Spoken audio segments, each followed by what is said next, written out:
There's something sacred about a goodbye. When legends take their final bow, the echoes don't fade. They vibrate across generations. They stir memory and they ask a question.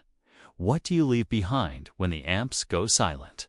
In the fall of 2025, under the glow of burning stage lights and the weight of 60 years of rock and roll history on his shoulders, Roger Daltrey walked out one last time. The roar of the crowd wasn't just excitement, it was reverence. Every fan in that arena wasn't just witnessing a concert, they were watching the final heartbeat of a generation. The Who's farewell tour wasn't just another, it was a farewell letter written in sound. A lifetime carved into chord progressions and vocal screams, where each song had meant something maybe to the world, maybe just to you.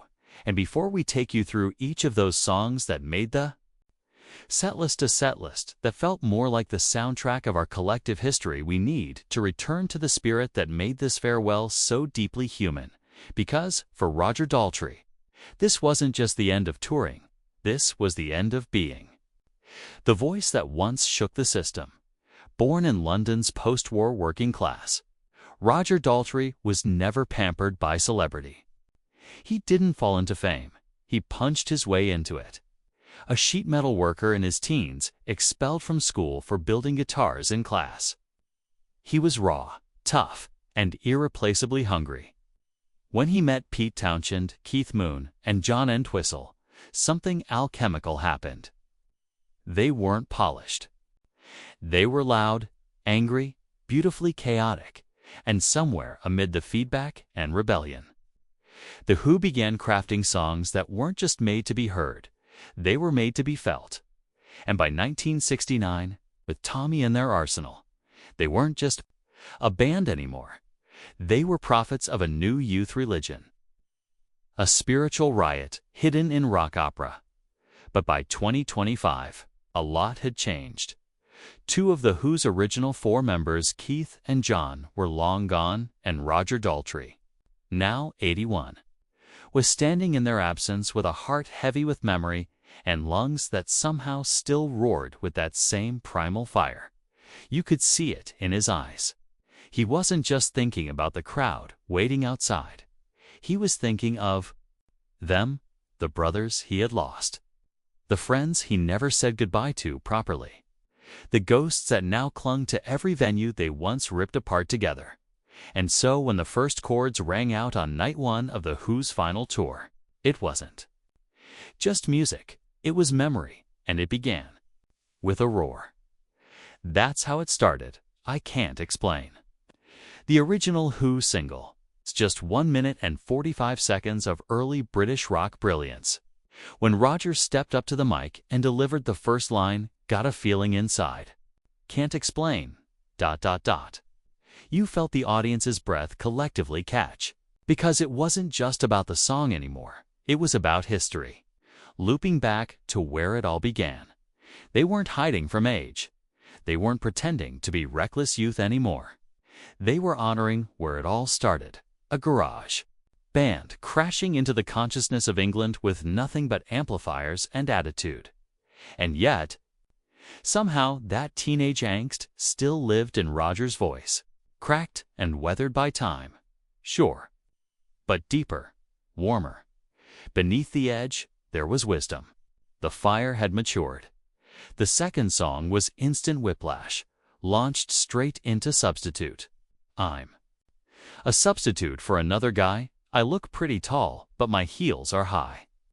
A song that once mocked the hypocrisy of the establishment now felt like a meditation on identity. Time had transformed it. Roger sang it with a small smile this time. Not mocking - accepting, because the Who had always worn masks. Mod rebels, rock gods, opera writers, messiahs of teenage rage. And now, in these final shows, they were unmasking for once. They were just men saying goodbye. Then came the moment people clutched each other's arms. The unmistakable, thunderous opening of Who Are You? It had always sounded like a challenge. But on this tour, it came across differently. You could see it in Roger's face. The song had turned inward. In the first half of our journey, we watched Roger Daltrey take the stage not just as a rock legend, but as a man paying tribute to memory, music, and everything the Whoever stood for. Each song from their farewell tour ignited a spark of rage, joy, nostalgia, and grace. But what came next was even more revealing, because a setlist tells its own kind of story. But the moments in between the looks, the silences, the backstage glances, those are where the real truth lives, and for The Who. The end of this tour wasn't just about playing the hits, it was about confronting the ghosts behind them. 5 decades earlier, The Who were chaos incarnate. Exploding drum sets, smashed guitars, Townshend windmills.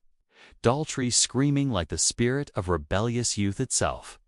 But on this final journey, there was a different kind of weight hanging in the air, a warmth, a gratitude, and, quietly, grief. After one of the early shows in the farewell tour, a young reporter asked Roger backstage, "Do you feel like you're finally slowing down?"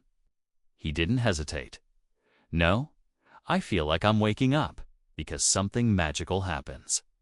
When you learn that goodbye is real, you stop pretending. You stop performing. You start revealing."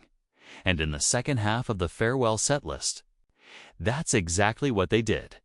They dug deep, deeper than they had in decades. Midway through the later shows, they pulled out a song that stunned even longtime fans, Naked Eye. Rare, underrated, almost forgotten by the general public.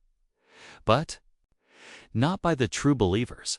Nobody notices when we leave until we're gone. Roger's voice was low, almost whispering. The lights dimmed. The arena was so quiet you could hear sniffles from the front rows. It was like hearing the thoughts of a man standing at the edge of a mountain, looking down, not with fear, but with acceptance. There's a difference between a performance and confession, and this tour was full of the latter at several shows, particularly London, Boston, and Chicago. The setlist shifted slightly because Roger wanted space to feel. One night, in New Jersey, completely unannounced, they broke in two. A quick one while he's away, a mini opera. They wrote when most of the crowd watching hadn't even been born.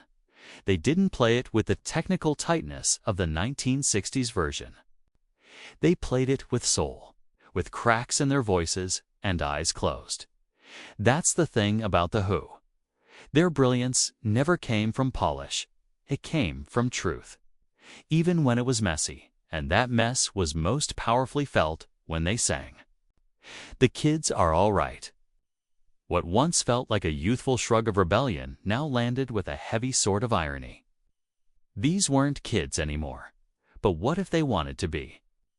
When Roger sang, "I don't mind other guys dancing with my girl, ... there was a knowing smile, a little ache under the words. And when the chorus swelled, the stadium ignited like fireworks. People singing, screaming, teenagers and retirees locking arms. Spinning in their seats, it wasn't just about the music anymore. It was about remembering your own youth, how it felt, how it tasted, the freedom, the heartbreak, and forgiving. Then came a song that no one expected them to include on their farewell tour. Imagine a man, obscure, peaceful, almost lullaby-like. Roger stood completely still. Lit by a single faded spotlight, the lyrics poured like a prayer. Imagine. A man not a child of any revolution.